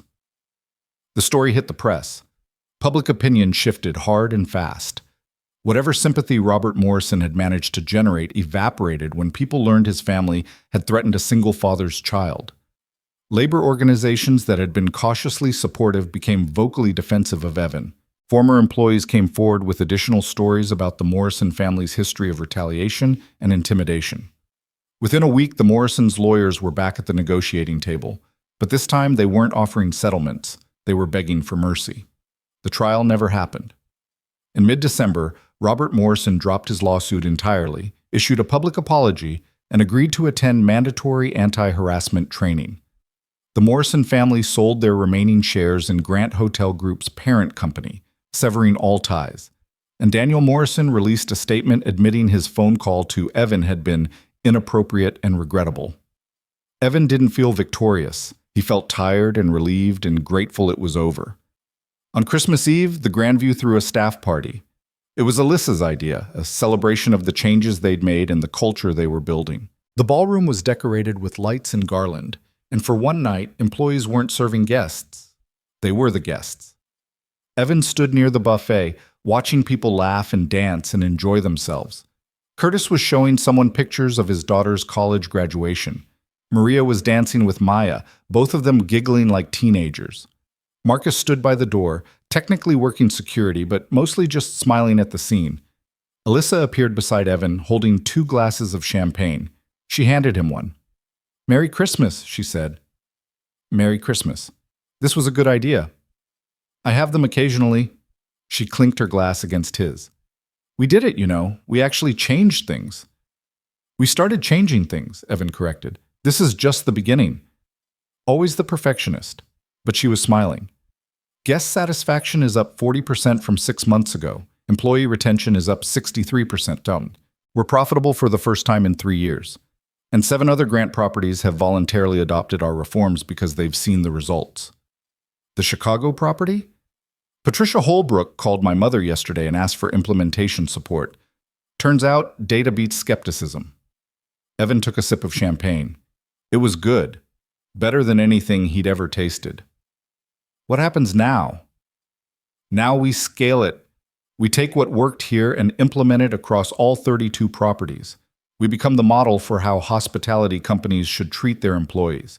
And we prove that doing the right thing and running a successful business aren't mutually exclusive. That's ambitious. That's the job. Alyssa looked at him. You're being promoted again, by the way. Permanent general manager of the Grandview, effective January 1st. My mother's announcing it Monday. Evan nearly dropped his champagne. Alyssa, you've earned it. The staff loves you. The numbers don't lie. And I need someone I trust running this property while I focus on the company-wide rollout. She touched his arm. Say yes, Evan. He thought about everything that had led to this moment. A girl in a worn hoodie asking for help. $70 from his wallet. A choice to be kind when kindness wasn't required. And how that single decision had cascaded into something bigger than he could have imagined. Yes, he said. I'll do it. Later that night, after the party ended and the staff had gone home, Evan drove through the quiet city to his mother's apartment. She was hosting Christmas dinner the next day, and Mia had insisted on sleeping over to help with preparations. When Evan arrived, he found his mother and daughter making cookies in the kitchen. Mia's face lit up when she saw him. Daddy, we're making stars! Come help! Evan rolled up his sleeves and joined them, pressing cookie cutters into dough while his mother hummed Christmas songs, and Mia chattered about Santa Claus and reindeer and all the magic that 5-year-olds still believed in. His mother caught his eye over Mia's head. You look happy, baby. I am happy, Mama. Your daddy would be so proud. I hope you know that. Evan had to turn away for a moment, blinking back tears. When he'd collected himself, he looked at his mother and his daughter, 2 generations of his family, the reason everything mattered. I know, he said softly. I hope I'm making him proud. You are, every single day. That night, after cookies were baked and Mia was asleep, Evan sat on his mother's couch with a cup of tea, looking out the window at the city below. Somewhere out there, the Grandview stood gleaming against the winter sky. Tomorrow people would wake up and go to work in a building that had been transformed from a place of quiet cruelty into something better. Not perfect, never perfect, but better. And Evan would be there, leading them. A single father who'd started as a janitor and risen to general manager not because of connections or privilege, but because he'd chosen compassion when it would have been easier to look away. His phone buzzed, a text from Maya. Merry Christmas, boss. Thank you for believing in me when nobody else did. Then one from Curtis. My daughter wants to meet you. She says anyone who gives her dad his career back is family. You free for dinner sometime?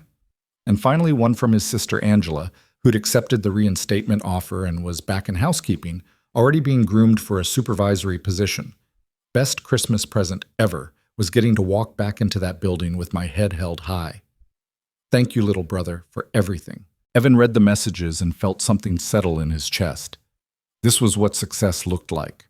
Not a title or a salary, though those mattered. Not even the reforms and the changes, though those mattered more. Success looked like people who'd been broken by a corrupt system finding their dignity again. Success looked like second chances and new beginnings. Success looked like a 5-year-old girl who could grow up knowing her father had chosen kindness over convenience and changed lives because of it. On New Year's Eve, Evan stood in his office at the Grandview, his office now, officially, and looked at the single decoration he'd added to the walls. It was the key card to room 412, the room he'd checked a frightened girl into that night 3 months ago. Alyssa had given it to him framed with a small plaque underneath that read, The Night Everything Changed. He thought about that night often, how easy it would have been to turn Lena away, to follow policy, to protect himself. How that single choice to help had cascaded into transformation for dozens of people, maybe hundreds if the reforms continued spreading. The door opened. Maya stuck her head in. Staff meeting in 5 minutes. You ready? Ready as I'll ever be. The new year brought new challenges. 3 more grant properties adopted the reforms. Employee satisfaction scores across the company rose steadily. The Grandview became a case study in business schools, an example of how ethical management could drive profitability. Job applications flooded in from people who wanted to work somewhere that valued human dignity. And through it all, Evan showed up every day and did the work. He made mistakes, promoted the wrong person once, mishandled a guest complaint, occasionally let his temper get the better of him when dealing with resistance. But he owned his errors, learned from them, and kept moving forward. Mia started kindergarten. She told her teacher that her daddy was a hero who helped people. When the teacher asked what kind of hero, Mia said, "The kind that doesn't need a cape." One evening in March, 6 months after that fateful night, Evan received an email from Alyssa with the subject line, "Full Circle." Inside was a link to a news article. A major hotel chain had announced sweeping reforms to labor practices, citing Grant Hotel Group's example. The CEO had specifically mentioned the Grandview's transformation as inspiration, calling it proof that the hospitality industry can do better. Below the link, Alyssa had written, "One hotel down, entire industry to go. Thank you for starting this with me." Evan sat at his desk, reading the article, and allowed himself a moment of pure satisfaction. They'd done something real, something that would outlast them, something that mattered.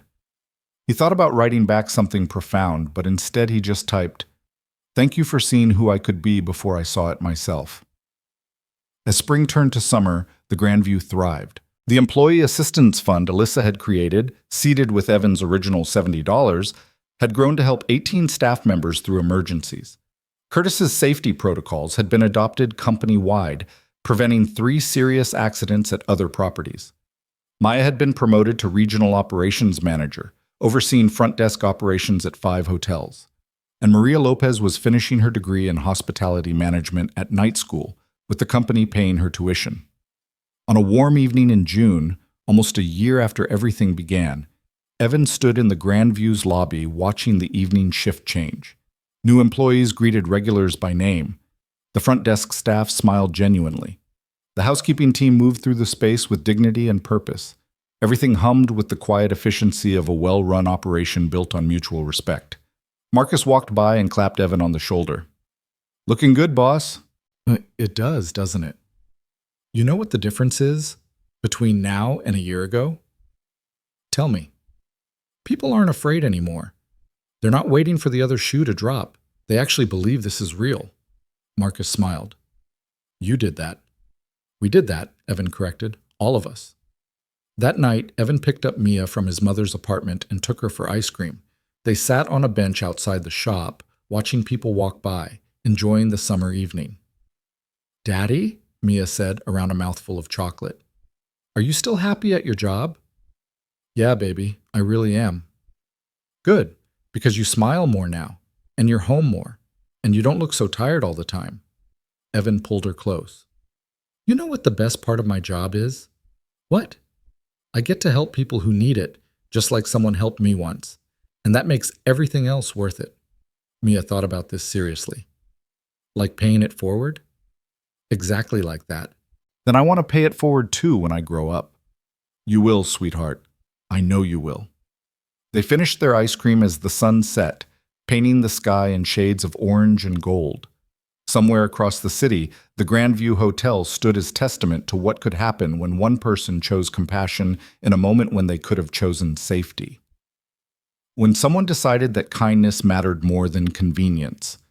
When a night shift clerk with nothing to gain looked at a frightened stranger and saw not a problem but a person worth helping.